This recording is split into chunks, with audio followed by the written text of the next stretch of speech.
एक जानिब तो आपस के फड्डे ही इस हुकूमत को ले डूबने वाले हैं और आपसी इख्तलाफात भी सर उठा चुके हैं।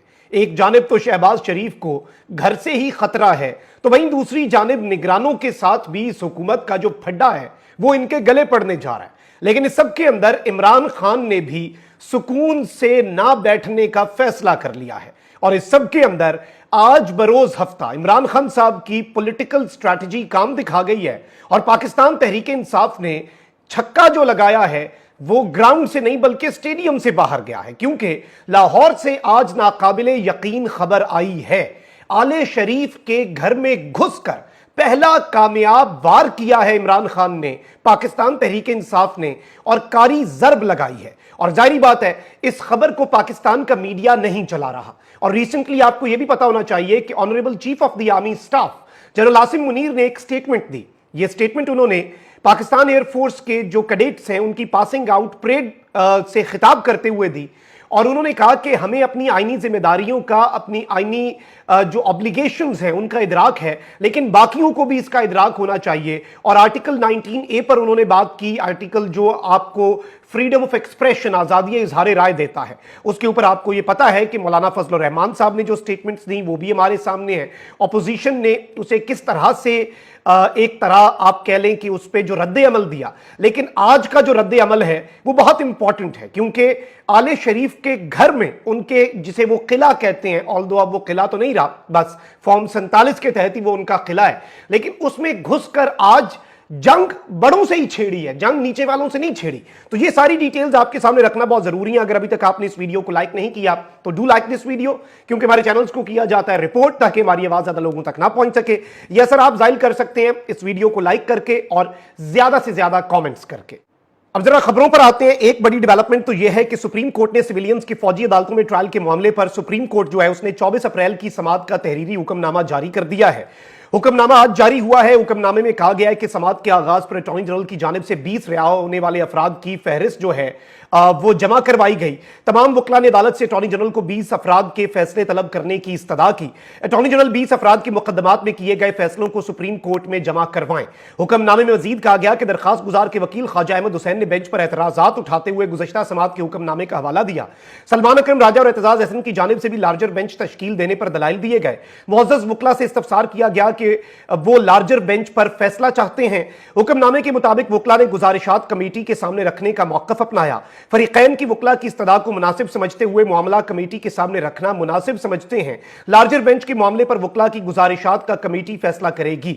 जस्टिस हसन अजहर रिजवी ने मामले को शहरियों की आज़ादी का मामला करार देते हुए जल्द अज जल्द दोबारा समाअत के लिए मुकर्रर करने की ऑब्जर्वेशन भी दी कि इस मामले के अंदर डिले ना किया जाए। अब यह मामला जो है ये आपको पता है कि जजेस कमेटी के पास चला गया है। अब उसमें क्या आपका और मेरा काजी हिम्मत दिखाएगा, बहादुरी दिखाएगा और इस केस के अंदर भी बैठेगा, या फिर काजी साहब जो हैं वो सिर्फ और सिर्फ डीएचए की किसी जमीन के छोटे मोटे केस के अंदर दबंग रिमार्क्स दे के कहेंगे वाह भाई वाह कमाल कर दिया। ऐसे नहीं होता कमाल। लोग जो हैं वो सब समझते हैं। पाकिस्तान की आवाम जो है वो हर चीज समझ रही है। बड़े बड़े सहाफियों, बड़े बड़े तज्जियाकारों, बड़े बड़े यूट्यूबर्स, बड़े बड़े वीलॉगर्स, बड़े बड़े सियासतदान, हम सब के तज्जियों से ज्यादा बेहतर तज्जिया आज एक आम पाकिस्तानी का, क्योंकि वेल अवेयर लोग हैं और हर चीज का पता है। तो ये बारीक वारदातें इस कौम के साथ अब डालने का जो एक मंसूबा है ना उसे तर्क कर दिया जाए। अब आले शरीफ और नून लीग जो है उसके पास तो एक ही चीज, एज 9 मई इज अप्रोचिंग, 9 मई 5 दिन के बाद पहला एक साल मुकम्मल हो जाना है। तो अब जो आग लगाने का सिलसिला है वो नून लीग ने दोबारा शुरू कर दिया, क्योंकि इनकी रोजी रोटी है, इनकी दिहाड़ी लगी हुई है, इसलिए कि पीटीआई और मिलिट्री एस्टैब्लिशमेंट लड़ रहे हैं। वजीर दिफा ख्वाजा आसिफ ने कहा कि पहले पीटीआई की तरफ से फौज में बगावत कराने की कोशिश की गई, अब ये कहते हैं कि मुज़ाकरात करेंगे, लेकिन अब मुज़ाकरात का कोई फायदा नहीं। ओ भाई वो फौज से मुज़ाकरात की बात कर रहे हैं ना, तो उन्हें बोलने दें, आप उनके तर्जुमान हैं। सियालकोट में प्रेस कॉन्फ्रेंस करते हुए ख्वाजा आसिफ ने पीटीआई को शदीद तनकीद का निशाना बनाते हुए कहा कि एक साल कबल तारीखी वाकया हुआ और पहली बार एक सियासी जमात ने अदम एतमाद पर core commander house GHQ Mianwali airfield पर हमला किया। 9 मई को एक रेड लाइन क्रॉस की गई। हमले की शहादतें वीडियो की सूरत में सामने आई। नजरियाती सियासी इख्तलाफात अपनी जगह, लेकिन इस जमात ने यह मनसूबा पहले बनाया और पाकिस्तान की सालमियत के खिलाफ बड़ी साजिश की। इन्होंने कहा कि फौज में बगावत की कराने की कोशिश की गई जिसकी जुर्रत मुल्की तारीख में किसी ने नहीं की, और ये अब कहते हैं कि आर्मी चीफ और लीजिए ISI के साथ मुज़ाकरात करेंगे। 9 मई से लेकर आज तक इस पार्टी का किरदार देखें तो नजर आता है इतना तजाद किसी जमात में नहीं जितना PTI में। खान साहब ने वैसे ये वजाहत कर दी है कि हम मुक्तदरा के साथ बातचीत क्यों करना चाहते हैं। उन्होंने कहा बातचीत तभी होती है जिसके साथ आपका इख्तलाफ हो, दोस्तों के साथ तो नहीं होती। जिनके साथ हमारा इख्तलाफ है हमने उन्हीं के साथ बैठना है। और मुज़ाकरात और डील में भी फर्क है। डील और डील से तो वैसे खान साहब भाग रहे हैं, खान साहब के को ऑफर्स की जाती हैं वो तप जाते हैं। इमरान खान साहब को उनके पार्टी रहनुमाओं ने कहा खान साहब आपके लिए ये थोड़ी सी ढील है। खान साहब ने कहा आइंदा ये बात करनी हुई ना तो मेरे से मिलने ना आना। लेकिन जाहिर बात है इन्होंने अपनी दिहाड़ी चलानी है और इन्होंने तनकीद भी करनी है और इन्होंने जो आग लगाने का अमल है वो शुरू करना है। लेकिन असल आग ये लग चुकी है। आप जरा ये देखें नाज़रीन कराम के एहसन इकबाल साहब ने पहले कहा कि गंदम का जो मामला है वो इतना बड़ा स्कैंडल 300 अरब रुपए कौमी खजाने को नुकसान पहुंचाया। जो यहां पे एक्सपोर्टर है उसे 1200 अरब का फायदा पहुंचा दिया। किसान खुदकुशी पे मजबूर हो जाए, क्या हो गया। और आप अंदाजा करें कि गवर्नमेंट ने अप्रूवल बाद में दिया और बाहर से गंदम पहले चल पड़ी, वो रास्ते में थी। आप अंदाजा करें करप्शन का, इससे बड़ी करप्शन क्या हो सकती है। अगलों को पता था कि भाई हमने कमीशन दी हुई है, अप्रूवल होना ही होना है। अब जी नून लीग चढ़ दौड़ी है। हनीफ अब्बासी साहब जो हैं उन्होंने कल उनका फड्डा भी हो गया इनके साथ जी अनवारुल हक काकड़। और अनवारुल हक काकड़ जो कि निगरान थे वो भी कह रहे हैं कि जी मेरा मुंह ना खुलवाओ नून लीग वालों, फॉर्म 47 पे तुम भी मुंह छुपाओगे, नून लीग भी मुंह छुपाएगी। मतलब निगरान को भी इस बात के ऊपर ही डूब मरना चाहिए कि उनकी निगरानी में फॉर्म 47 हुआ और अब उसी फॉर्म 47 के ताने दे रहे हैं। अब हनीफ अब्बासी साहब ने एक और इंटरव्यू के अंदर यह बात की है कि काकड़ साहब आपकी तरह मुंह में चूसनी लेकर पैदा नहीं हुआ, जब आप सियासत में पैदा नहीं हुए थे तब से मैं सियासी वर्कर हूं। लेकिन काकड़ साहब ने क्या किया, काकड़ साहब ने सारा मामला निगरान सूबाई हुकूमतों पर डालने का फैसला कर लिया है। निगरान सूबाई हुकूमतों के मामले के ऊपर ये क्या करेंगे, नवाज शरीफ शहबाज शरीफ को तलब करने के बजाय जिसे मर्जी तलब कर लें। भाई सूबाई निगरान जो थे ना वो इस्लामाबाद के अंदर असल वजीर आजम है, वो वजीर दाखिला भी हैं, उनके ऊपर पर जलेंगे। आपका वजीर आजम फोन करके माफी मांगता है कि सॉरी जी मैंने सेक्रेटरी दाखिला के मामले पर आपके साथ फड्डा किया। अनवारुल हक काकड़ ने गंदम इंपोर्ट का मलबा सूबाई निगरान हुकूमतों पर डाल दिया है। कहा कि मसनूई डिमांड सूबों ने जनरेट की, ब्यूरोक्रेट्स आज भी अपनी पोजीशन पर मौजूद हैं।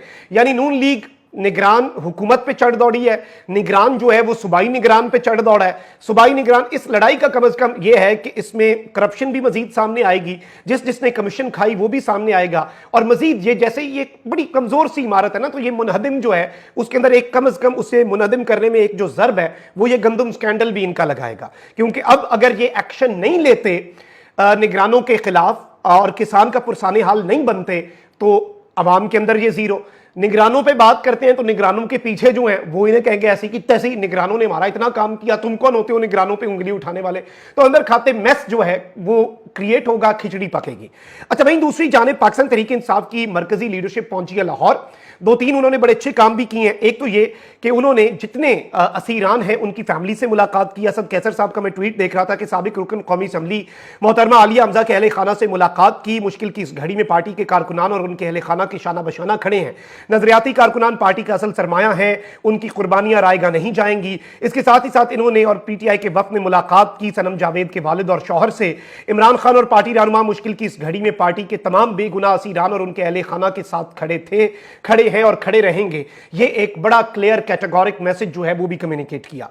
लेकिन लाहौर के अंदर जो इंटरेस्टिंग चीज हुई है वो ये है कि तहरीके तहफ्फुज़े आईने पाकिस्तान, ये जो एक ऑपोजिशन अलायंस बना है जिसमें पाकिस्तान तहरीक इंसाफ है, जिसमें सुन्नी इत्तेहाद काउंसिल है, मजलिस वाहदतुल मुस्लिमीन है, BNP मेंगल है और महमूद खान अचकजई की पख्तूनख्वा मिली अवामी पार्टी है।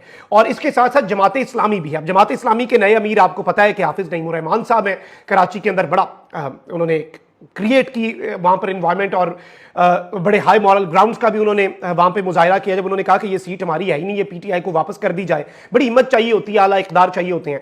तो तहरीके तहफ़्फ़ुज़े आइन पाकिस्तान के रहनुमा महमूद अचकजई असद कैसर के हमरा लाहौर जमात इस्लामी के मरकज मंसूरा पहुंचे और असद कैसर ने हाफिज नईमुर रहमान से मुकालमे में कहा कि आपसे हमें बहुत तवक्कुआत हैं, we have got a lot of expectations. अब ये जो प्रेस कॉन्फ्रेंस हुई है जिसमें असद कैसर साहब भी खड़े थे, हामिद खान साहब भी खड़े थे, महमूद अचकजई साहब भी और हाफिज नईमुर रहमान भी, यानी कि लाहौर में पंजाब आपको पता है 60% आबादी है जी पाकिस्तान की, उसके गढ़ में उसके कले में खड़े होकर आज प्रेस कॉन्फ्रेंस की है। और एक लाइन है ये बड़ी इंपॉर्टेंट है और इस लाइन की अहमियत का आप इदराक करें तो आपको पता चलेगा this is an answer to the statement which honourable chief gave. क्योंकि इससे पहले मौलाना फजलुर रहमान साहब ने कहा कि तुम्हें अपनी आईनी हुदूद मालूम है लेकिन फिर भी तुम आईनी हुदूद से तजावुज करते हो। आज ऑपोजिशन की मंसूरा में जो प्रेस कॉन्फ्रेंस हुई है उसमें क्या कहा गया है, उसकी बॉटम लाइन क्या है कि आइन की हुदूद का पता होना काफी नहीं है। यानी चीफ साहब ने यह कहा था ना कि हमें आइन की हुदूद का पता है। आज ऑपोजिशन ने यह कहा है कि आइन की हुदूद का पता होना काफी नहीं, आइन पर अमल दरामद होना भी जरूरी है। अब यह एक बहुत बड़ी स्टेटमेंट है, एक बहुत बड़ी डेवलपमेंट है, और जाहिर बात कि इसकी इंपॉर्टेंस को आप समझें तो आप अंदाजा करेंगे कि एक तो लाहौर में घुस के लाहौर में एक्टिव हुए, इस्लामाबाद में कल ये सारे पहुंचे थे तहरीक तहफ्फुज़ आइन वाले एतजाज अहसन साहब के पास। वहां पे आइन की बालादस्ती के लिए एक सेमिनार वकला का वो मुनक्किद करवाना है, उसमें एतजाज अहसन साहब को ये दावत देने गए थे। यानी एक्टिव होते जा रहे हैं। फवाद चौधरी साहब भी कल गए थे इनके साथ। यानी इस्लामाबाद के अंदर काजी साहब, लाहौर पहुंच के मरियम को एक मैसेज दिया और मुक्तदरा को भी मैसेज दे दिया। आप जरा ये समझें कि बड़े कैलकुलेटेड किस्म के मूव्स जो हैं वो पाकिस्तान तहरीक इंसाफ की जो लीडरशिप है और इमरान खान साहब के जो पीछे कप्तान के सिपाही हैं या कप्तान के खिलाड़ी हैं उनकी तरफ से किए जा रहे हैं। तो मैच फंसा हुआ है, लेकिन जारहाना इनिंग्स जो है वो पीटीआई लगातार जारी रखे हुए। अपना बहुत ख्याल रखें। अल्लाह निगहबान। पाकिस्तान जिंदाबाद।